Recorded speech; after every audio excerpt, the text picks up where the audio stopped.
안녕하세요. 세계유산 한국의 서원 통합관리센터 이사장 이배용입니다. 오늘 저는 여러분께 세계가 인정한 유산이자 조선시대 인성교육의 중심이었던 한국의 서원에 관해 서원의 과거와 현재뿐 아니라 미래 후손들이 이어가야 될 가치에 대해 설명드리고자 합니다. 먼저 오늘 강의의 중심 논제는 서원이 단순히 서책을 공부했던 것이 아니라 배움과 더불어 교류와 유식을 하고 선연을 섬기며 인격을 수양했던 인성교육의 중심이었다는 점입니다. 그런 서원의 특성들이 오늘날에도 인정받아 세계유산으로 등재되었고, 이런 서원의 가치는 미래에도 이어가야 된다는 생각입니다. 그래서 저는 문화관과 해설사분들이 이런 가치를 잘 이해하고 서원을 방문하는 분들에게 효과적으로 설명할 수 있게 돕고자 이번 강의를 맡게 되었습니다. 서원 이야기에 앞서 유네스코는 어떤 기관이고 또 세계유산, 특히 우리 한국의 서원과는 어떤 연관이 있는지 이야기해 보도록 하겠습니다. 본격적인 강의에 앞서 저는 평생을 역사학자로 또 교육자로서 살아온 사람입니다. 그리고 한국의 서원은 그동안 제가 문화유적에 대한 많은 계층을 대상으로 설명해 오면서 많은 감동을 불러일으켰고 유네스코 유산으로서의 자격이 충분하다고 생각했던 유산입니다. 서원의 어떤 점이 그렇게 대단하나고 생각하실 수도 있습니다. 간단히 표현하자면 서원은 단순한 교육기관을 넘어 조선사회에서 중요한 지식의 거점이자 정신적 구심점 역할을 했던 것입니다. 서원은 크게 세 가지 기능을 수행합니다. 첫째는 제향, 즉 훌륭한 선연과 유학자의 정신을 기리고 제사를 지내는 기능입니다. 둘째는 강학, 즉 유학자들이 모여 학문을 연구하고 토론하고 가르치는 기능입니다. 마지막으로 셋째는 교육, 지역의 인재를 길러내는 기능입니다. 특히 서원의 등장은 사립교육기관의 출현이라는 점에서 의미가 크지요. 국가가 세운 성균관이나 향교와는 달리 서원은 유학자들이 자발적으로 세운 사립 명문 고등교육기관입니다. 한국의 서원은 과거 시험을 통한 입신 출세보다는 우선 인격도야에 주력을 한 것입니다. 그러면 유네스코 등재를 해야 하는 의미는 무엇일까 한번 생각해 보겠습니다. 우선은 유네스코라는 기관에 대한 설명입니다. 유네스코는 1946년에 설립된 유엔 산하의 교육, 문화, 과학을 다루는 기구입니다. 우리나라는 1950년에 가입했습니다. 유네스코의 문화유산 협약기구는 1972년에 만들어지는데, 이 협약기구가 만들어진 배경은 1950년대 이집트의 아스완댐 공사 때문에 아부 신벨 신전이 수모를 당할 위기에 처했기 때문입니다.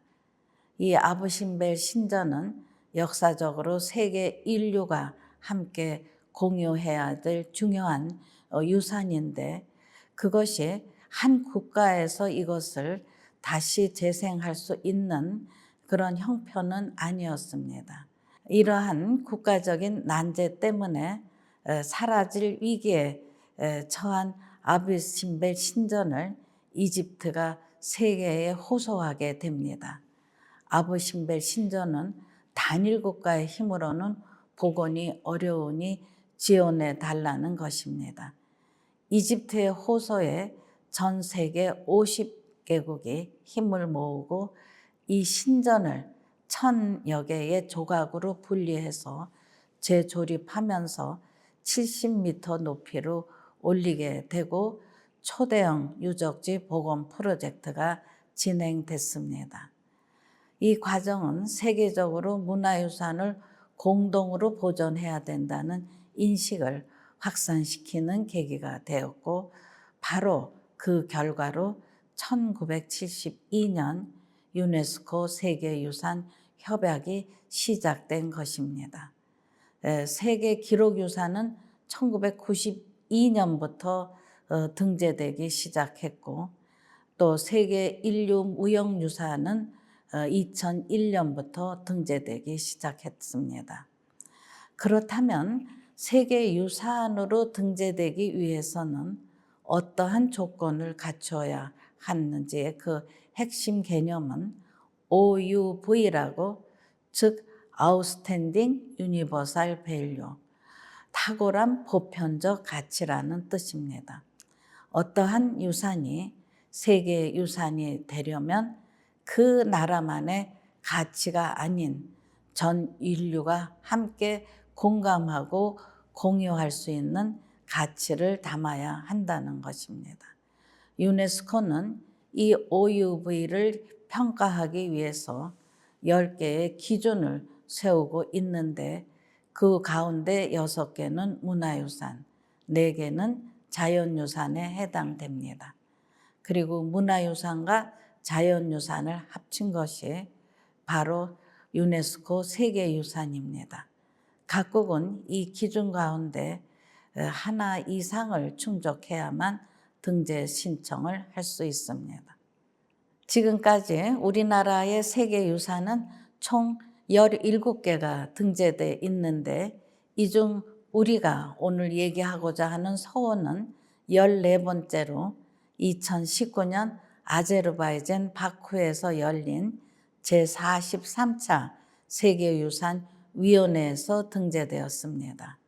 2019년 7월 6일 토요일 현지 시간으로는 오후 3시 40분, 한국 시간으로는 오후 8시 40분에 등재가 결정되었고 9년 만에 눈물 나는 쾌거를 이룬 것입니다.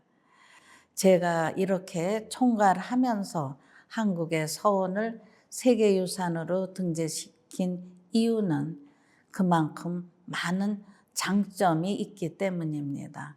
첫째는 나라의 문화적 위상이 높아지고 국민들에게 자긍심을 주게 됩니다. 자국의 유산이 세계적으로 인정받는다는 사실은 국민 모두에게 문화적 자긍심을 심어주고 그 유산을 더욱더 소중히 여기게 만드는 계기가 되는 것이죠. 둘째는 그 유산이 자연재해나 전쟁, 훼손의 위험에 처했을 때 유네스코 세계유산기구를 통해 복구 작업에 기술력, 재정적 도움을 받을 수 있습니다. 셋째는 관광자원으로서의 가치가 상승합니다. 관광객들은 단순한 명소가 아닌 세계유산으로 인정받은 장소를 찾게 되고, 이에 따른 방문객의 전폭적 증가와 다양한 인프라 구축으로 경제적 수익도 확보할 수 있는 것입니다. 넷째로는 보존에 대한 인식이 철저히 입력되어 미래를 향한 유산 보존에 안정적인 장치와 제도가 마련되게 됩니다. 다섯째로는 무엇보다도 전 세계 인류가 공유하는 세계 유산이 됨으로써 이제 한국사를 넘어 인류 문명사에 편입되어 역대 대대로 문화 교육에 많은 영향력을 미칠 것입니다. 무엇보다도 이 등재가 단지 개인의 영광이 아닌 우리 후손 대대로의 자긍심, 그리고 문화적 혜택까지 이어질 수 있다는 점에서 매우 큰 의미가 있는 것입니다. 지금은 전 세계적으로 유네스코 세계유산 등재 경쟁이 매우 치열해지고 있는 상황입니다. 현재 이탈리아는 61건, 중국은 60건의 유산을 보유하고 있으며 우리나라 역시 지속적으로 새로운 유산을 발굴하고 가꾸려는 노력이 필요한 시점입니다. 하지만 저는 무엇보다 중요한 것이 우리 국민들의 인식의 고양이라고 생각합니다. 아무리 가치 있는 문화유산이 눈앞에 있어도 우리가 그 의미를 알지 못한다면 보석도 그저 돌로밖에 보이지 않기 때문입니다. 우리 문화를 지키고 세계에 당당히 자랑하려면 무엇보다 우리 스스로의 인식이 먼저 바뀌어야 합니다.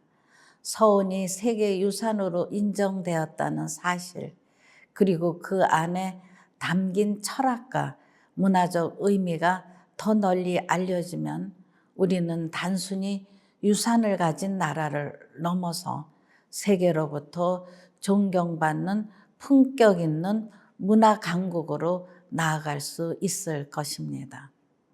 그러면 세계유산 한국의 서원의 가치에 대해서 설명드리겠습니다. 우선은 그 자격 기준에서 진정성과 완전성을 갖추었다는 것입니다. 대원군 때 철폐되지 않은 서원, 그리고 국가유산청에서 사적으로 지정된 곳입니다. 또 이 서원은 사립학교로서 지역 사림들의 자발적 교육운동으로 설치된 곳입니다. 또 하나는 성리학 유산으로서 이를테면 신유학을 정신적인 지표로 삼고 있습니다. 또 우리가 서원에서 특별히 우리가 강조해야 될 점은 자연과 인간의 조화입니다.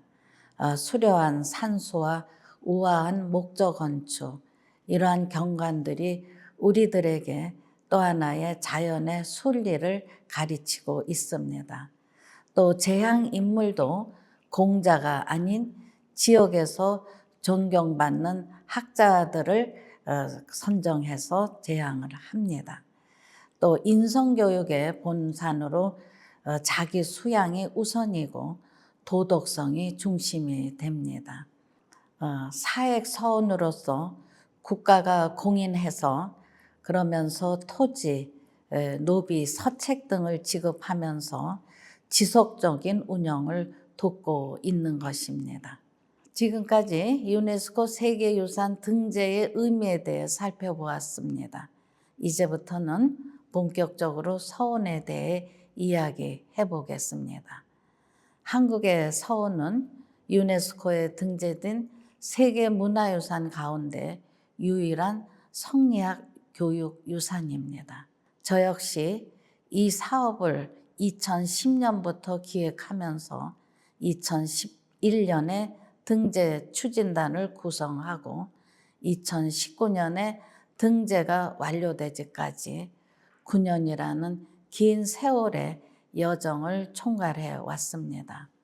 서원을 등재 신청하면서 가장 어려웠던 점은 바로 연속유산이라는 특성 때문입니다. 예를 들어 수원 하성처럼 하나의 장소를 등재하는 경우와는 달리 서원은 전국에 흩어져 있습니다.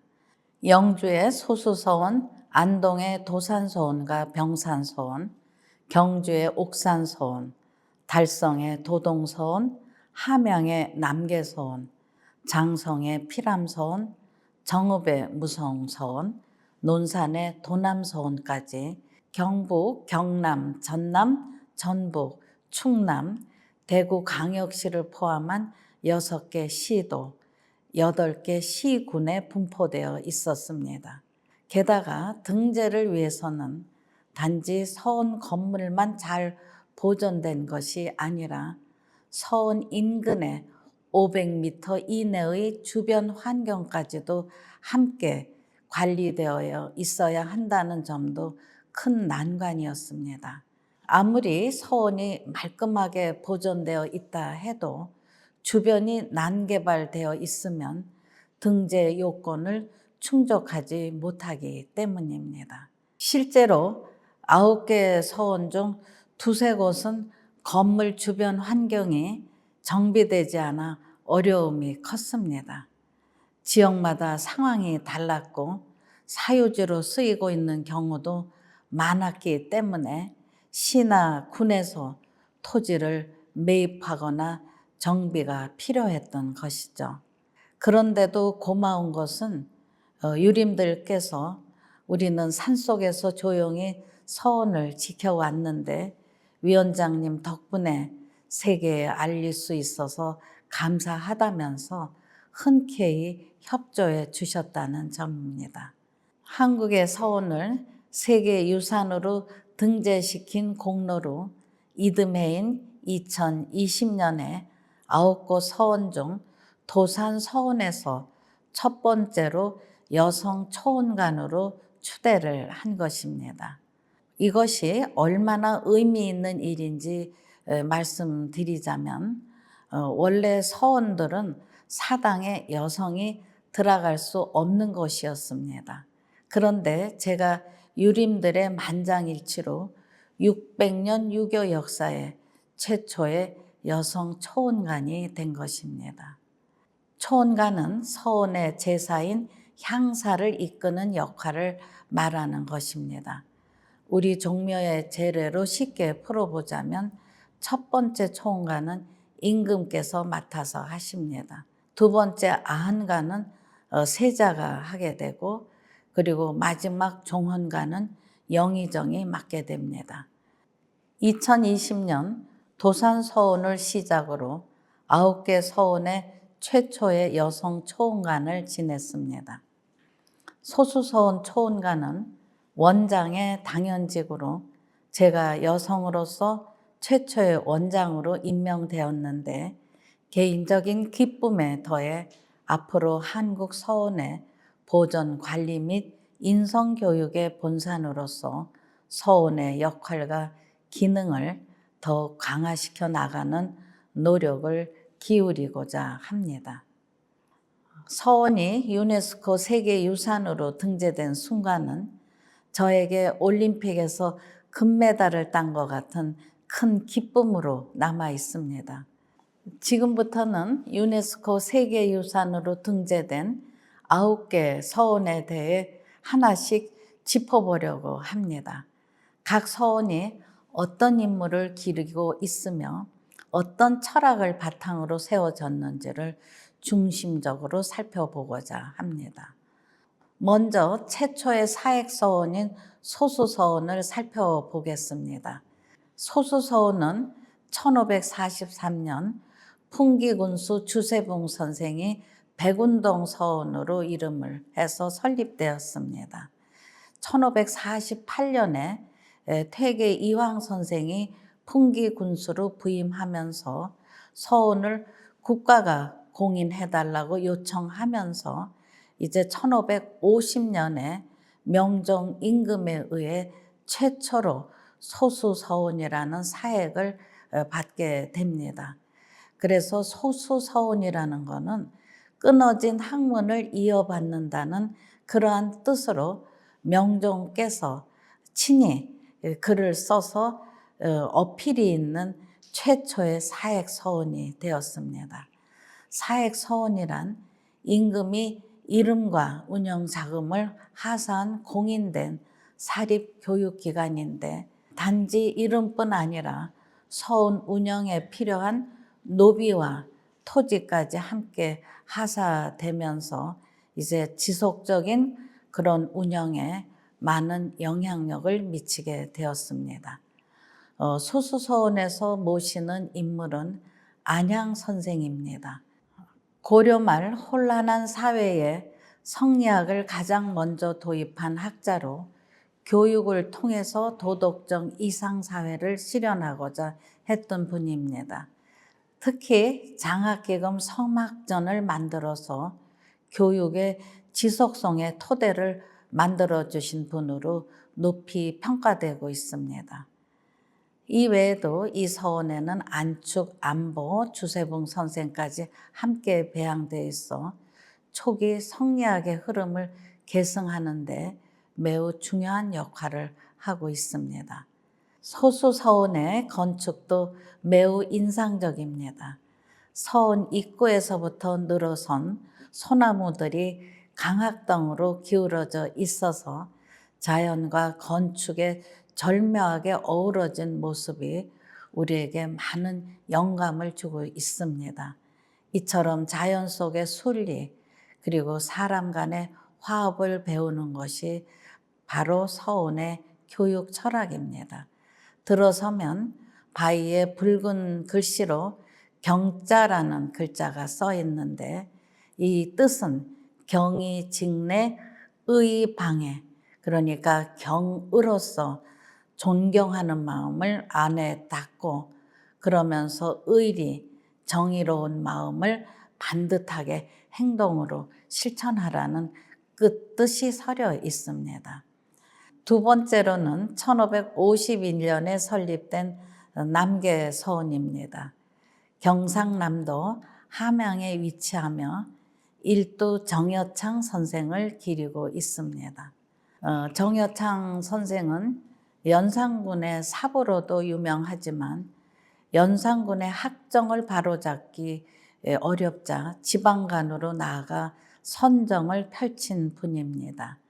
심의 10조라고 하는 백성을 위한 정책 10가지를 제시해서 지방 통치 모델을 제시하셨고 성리학을 행정과 생활 속에서 실천한 학자이자 정치인이었습니다.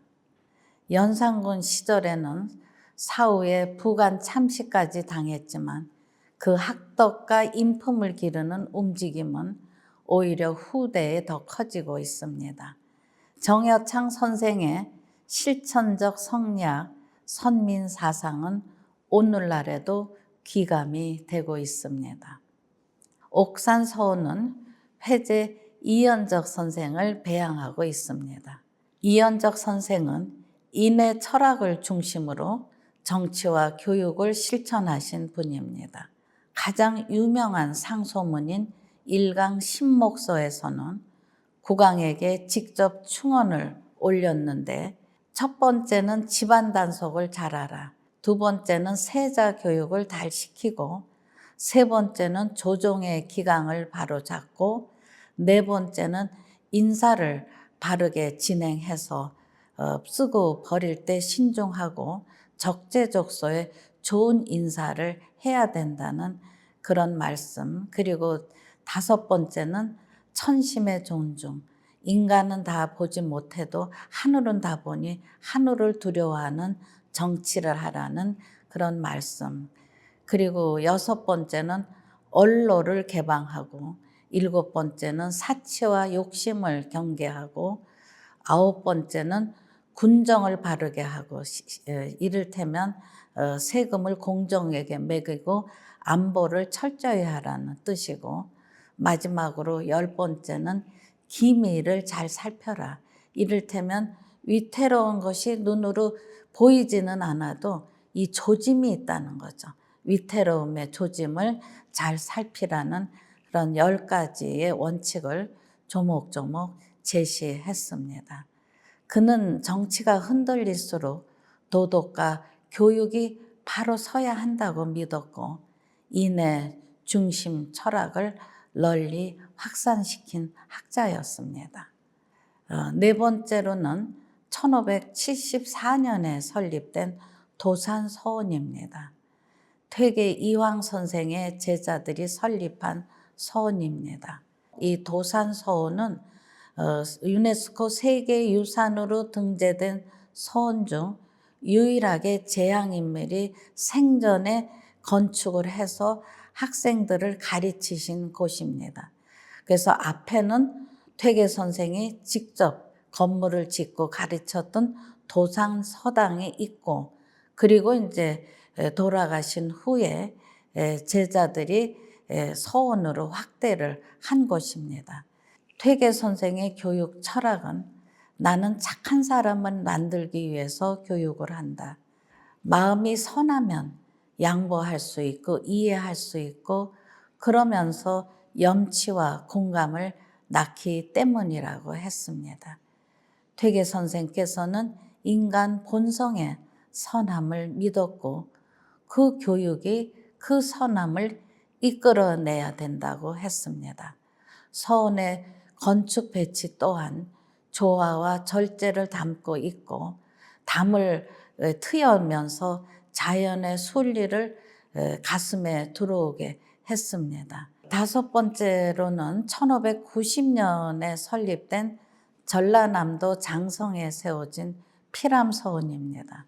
피람서원은 하서 김인우 선생을 주재앙인물로 합니다. 이분은 인종의 스승이었고 인종이 8개월 만에 요절한 이유는 깊은 상심에 빠져서 관직을 떠나고 학문과 교육에 전념하신 분입니다. 김인우 선생은 1600 여수를 남긴 뛰어난 문인으로도 평가받으며 유교와 시문학을 아우르는 인물입니다. 다음에 여섯 번째로는 1605년 대구 달성에 설립된 도동서원입니다. 도동서원은 한원당 김갱필 선생을 주재앙인물로 하고 있습니다.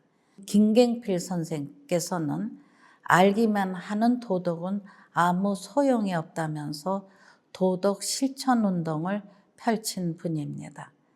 특히 소학 실천을 강조하며 일상의 작은 윤리부터 실천하도록 가르치셨습니다.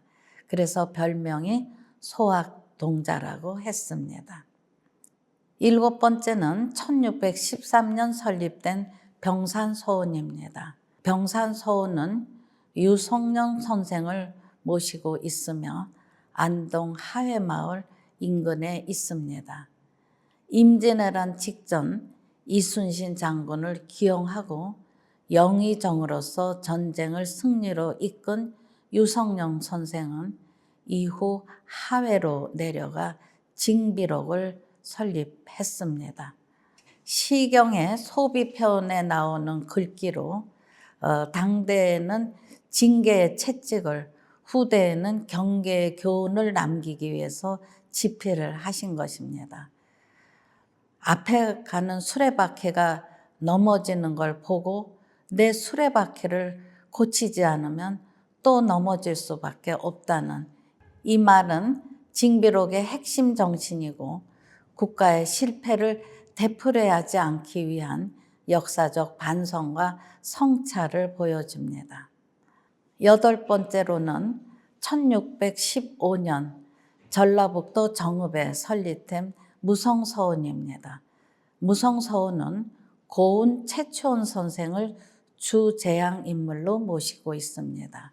최초원 선생은 12살에 당나라에 유학해서 외국인 과거시험인 빈공과에 합격해서 관리를 지내다가 17년 만에 귀국해서 신라 아래 골품제의 폐단을 절감하고 스스로 지방간을 자청해 정읍에 부임합니다.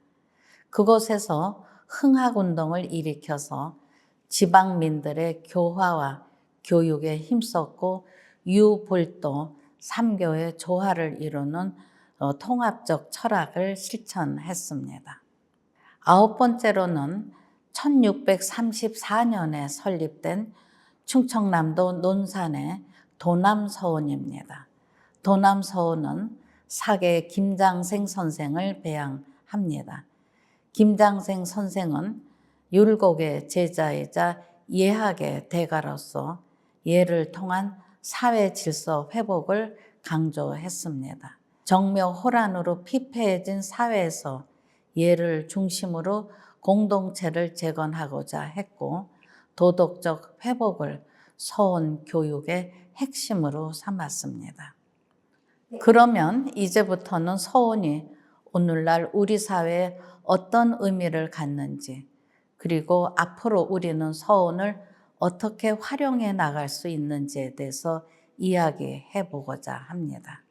지금도 전국의 유림들께서는 서원에서 제향의식을 정성껏 이어가고 계십니다. 제가 초원간으로 참여하게 되면 그 절차와 정성을 직접 눈으로 보게 되는데 정말 감격스럽습니다. 누가 보든 안 보든 몇백 년 동안 이어온 그 진정성이 고스란히 전해져 오는 것이죠. 이러한 문화가 앞으로도 잘 계승될 수 있도록 국가적 차원에서도 더 많은 관심과 지원이 필요하다고 생각합니다. 국가유산청에서의 제도적 지원도 중요하지만 저는 특히 서원을 중심으로 하는 인성교육의 부활이 필요하다고 봅니다. 단순히 전통을 재현하는 수준에 머무르지 않고 시대에 맞는 방식으로서 서원의 교육 가치를 되살려야 합니다. 서원은 본디 사람을 바르게 키우는 곳입니다. 오늘날에도 그런 역할을 할 수 있도록 유치원부터 초, 중, 고, 대학에 이르기까지 인성교육과 기반 소양교육의 거점으로 다시 자리매김할 수 있어야 된다고 생각합니다. 9개 서원이 연계해서 시대에 맞는 인성 프로그램을 함께 개발하고 평생교육 차원에서 지역사회와 함께 교육운동을 실천한다면 그것만으로도 우리 사회에 굉장히 큰 영향력을 발휘할 수 있을 것입니다. 또한 서원을 교육의 장으로 활용하는 데 있어 대중적 인식 전환도 필요합니다. 많은 분들이 아직 서원하면 제사 지내는 곳 아니면 옛날 건축이 있다는 정도로만 생각하는데 사실 서원은 공동체의 정신을 일구는 공론의 장 그리고 교육의 현장이 있는 것입니다. 오늘날 우리나라가 온갖 시련을 극복하고 기적 같은 발전을 이룬 원동력에는 교육의 열정이 중심에 있었습니다. 특히 전통교육에는 지식의 차원뿐 아니라 심성을 끊임없이 바로잡는 인성교육이 중심에 있었습니다. 조선시대 16세기부터 건립된 사립고등명문학교로서의 서원교육에는 인류의 미래지향적인 가치인 소통, 화합, 나눔, 배려, 자연, 생명의 존엄성을 추구하는 융합적인 조화의 기능이 있습니다. 서원에 들어서면 우선 수려한 자연 경관이 눈에 들어옵니다.